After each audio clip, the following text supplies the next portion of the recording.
ನಮಸ್ತೆ. ಇವತ್ತು ಒಂದು ವಿಶೇಷವಾದ ಹೂವಿನ ಬಗ್ಗೆ ನಾವು ತಿಳ್ಕೊಳ್ಳೋಣ. ಎಲ್ಲರ ಮನೆ ಅಂಗಳದಲ್ಲಿ ಅಥವಾ ಹಿತ್ತಲಿನಲ್ಲಿ ಈ ಗಿಡವನ್ನು, ಈ ಹೂವನ್ನು ಸಾಮಾನ್ಯವಾಗಿ ಎಲ್ಲರೂ ಕೂಡ ನೋಡಿರ್ತೀವಿ. ಆದರೆ ಅದರ ವಿಶೇಷತೆ ಬಗ್ಗೆ ಎಷ್ಟು ಜನಕ್ಕೆ ಗೊತ್ತು?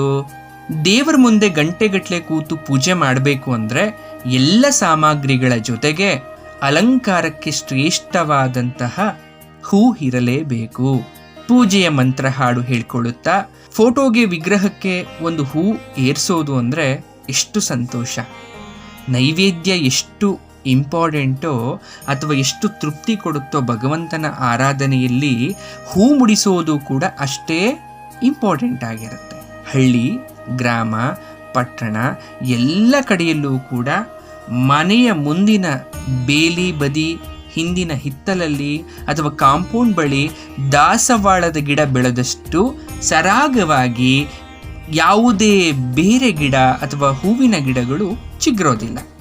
ಈ ಪುಟ್ಟ ಮರಕ್ಕೆ ಹೆಚ್ಚಿನ ಆರೈಕೆಗಳಾದಂತಹ ನೀರು, ಗೊಬ್ಬರ, ಹವಾಮಾನ ಯಾವುದೂ ಲೆಕ್ಕಕ್ಕಿರೋದಿಲ್ಲ.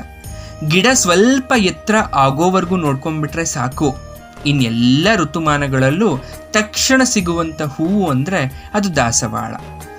ದಾಸವಾಳ ಹೂವು ಗಣಪತಿಗೆ, ದುರ್ಗೆ, ಕಾಳಿ, ಮಾತೆ ಶಕ್ತಿ ದೇವತೆಗೆ, ಶಿವನಿಗೆ, ವಿಷ್ಣುವಿಗೆ, ಆಂಜನೇಯಗೆ ಅಷ್ಟೇ ಯಾಕೆ, ಹೆಚ್ಚು ಕಮ್ಮಿ ಎಲ್ಲ ದೇವರಿಗೂ ಕೂಡ ಶ್ರೇಷ್ಠವಾದದ್ದು.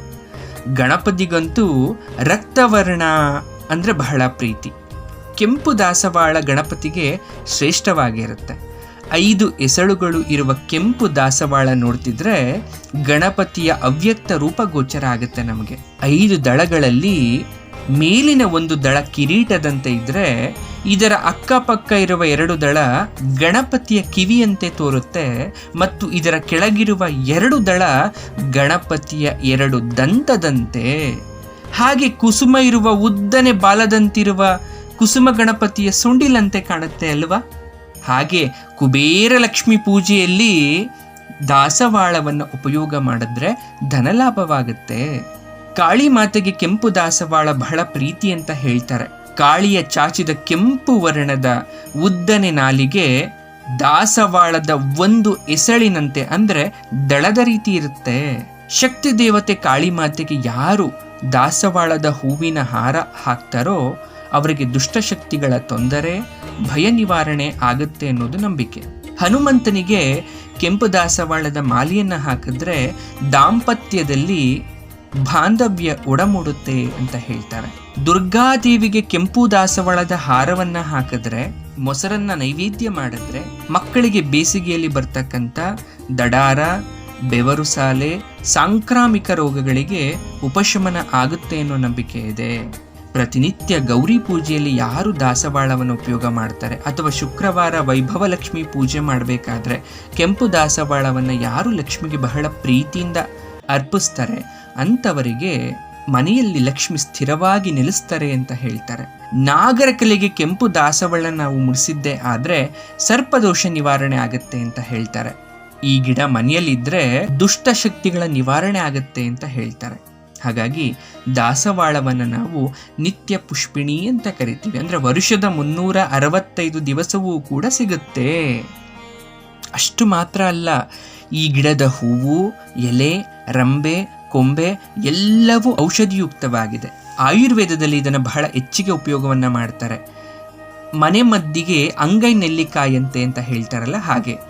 ಅದರ ಎಲೆ ಅಥವಾ ಹೂವು ಸೌಂದರ್ಯ ಅಥವಾ ಆರೋಗ್ಯವರ್ಧಕ ಆಗಿದೆ. ಎಲೆಗಳಲ್ಲಿ ಲೋಳೆ ರಸ ಮತ್ತು ನೊರೆ ಇರೋದ್ರಿಂದ ಶಾಂಪೂ ಆಗಿ ಉಪಯೋಗವನ್ನು ಮಾಡ್ಬೋದು. ಚರ್ಮದ ಕಾಂತಿಗೆ ನಾವು ಹೂವನ್ನು ಉಪಯೋಗ ಮಾಡ್ಬೋದು. ನೆತ್ತಿಗೆ ಎಣ್ಣೆ ಹಚ್ಚಬೇಕಾದ್ರೆ ದಾಸವಾಳದ ಎಲೆಯನ್ನು ಹಾಕಿ ಬಿಸಿ ಮಾಡಿ ಆ ಎಣ್ಣೆಯನ್ನು ಹಚ್ಕೊಳೋದ್ರಿಂದ ತಲೆಯಲ್ಲಿ ಇರ್ತಕ್ಕಂಥ ಹೊಟ್ಟು ದೂರ ಆಗುತ್ತೆ ಅಂತ ಹೇಳ್ತಾರೆ. ಜೊತೆಗೆ ದಾಸವಾಳದ ಬಗೆ ಬಗೆಯ ಖಾದ್ಯಗಳನ್ನು ಕೂಡ ಮಾಡಬಹುದು. ಅನೇಕ ರೀತಿಯಾದಂತಹ ಹೆಲ್ತ್ ಬೆನಿಫಿಟ್ಸ್, ಆರೋಗ್ಯವೂ ಕೂಡ ಇದರಿಂದ ವೃದ್ಧಿಯಾಗುತ್ತೆ. ಏನು? ಅಜೀರ್ಣ, ಹೊಟ್ಟೆ ಉರಿ, ಅರೆತಲೆನೋವು, ಆಮಶಂಕೆ ಇನ್ನು ಮುಂತಾದ ಕಾಯಿಲೆಗಳಿಗೆ ರಾಮಬಾಣವಾಗಿ ಈ ದಾಸವಾಳದ ಹೂವು ಎಲೆ ನಮಗೆ ಬಹಳಷ್ಟು ಸಹಕಾರಿಯಾಗಿದೆ. ಅಷ್ಟೇ ಅಲ್ಲ, ದಾಸವಾಳದ ದಳಗಳನ್ನು ಒಣಗಿಸಿ ಪುಡಿ ಮಾಡಿ ಇಟ್ಕೊಂಡು ಟೀ ಮಾಡಿ ಕುಡಿದ್ರೆ ಬಾಯಿ ಹುಣ್ಣು ಕಡಿಮೆ ಆಗುತ್ತೆ, ರಕ್ತ ಶುದ್ಧಿ ಆಗುತ್ತೆ, ಕೆಂಪು ರಕ್ತ ಕಣ ಹೆಚ್ಚಾಗುತ್ತೆ, ಮಲಬದ್ಧತೆ ನಿವಾರಣೆ ಆಗುತ್ತೆ ಅನ್ನೋದನ್ನು ಇಲ್ಲಿ ವಿಶೇಷವಾಗಿ ಹೇಳಬೇಕಾಗತ್ತೆ. ಒಂದು ಗುಟ್ಟಿನ ಸಂಗತಿ ಹೇಳ್ತೀನಿ, ಕೇಳಿಸ್ಕೊಳ್ಳಿ. ನಾರು, ಬೇರು, ಹೂವು, ಗೆಡ್ಡೆ, ಗೆಣಸು, ದಂಟು ಸೊಪ್ಪು, ಕಷಾಯ, ಲೇಹ್ಯ, ಹೂವಿನ ಟೀ, ಎಣ್ಣೆ ಮಸಾಜ್, ಹರಳೆಣ್ಣೆ, ಹಪ್ಪಳ, ಸಂಡಿಗೆ, ಉಪ್ಪಿನಕಾಯಿ, ಇನ್ನು ಏನೇನೇನೇನೋ ಇದೆಯಲ್ಲ, ಇದೆಲ್ಲವೂ ಕೂಡ ಕೇವಲ ಕಟ್ಟುಕತೆಯಲ್ಲ, ಮೂಢನಂಬಿಕೆಗಳಲ್ಲ. ಕಾಲಾಯ ತಸ್ಮೈ ನಮಃ ಅನ್ನೋ ಹಾಗೆ ಪ್ರಕೃತಿ ನಮಗೆ ಎಲ್ಲವನ್ನ ಕೊಟ್ಟಿದೆ, ಆದರೆ ಅದನ್ನು ನಾವು ಬಳಸ್ಕೊಳೋದ್ರಲ್ಲಿ ಎಡವ್ತಾ ಇದ್ದೀವಿ. ಯಾವ ವಸ್ತುವನ್ನು ನಾವು ಸರಿಯಾದ ರೀತಿಯಲ್ಲಿ ಬಳಕೆಯನ್ನು ಮಾಡ್ತೀವೋ ಅದು ಸದಾಕಾಲ ನಮ್ಮನ್ನು ರಕ್ಷಣೆಯಲ್ಲಿಟ್ಟಿರುತ್ತೆ. ಹಾಗಾಗಿ ಇನ್ಮೇಲೆ ದಾಸವಾಳವನ್ನು ಸರಿಯಾದ ರೀತಿಯಲ್ಲಿ ಉಪಯೋಗವನ್ನು ಮಾಡ್ಕೊಳ್ಳಿ.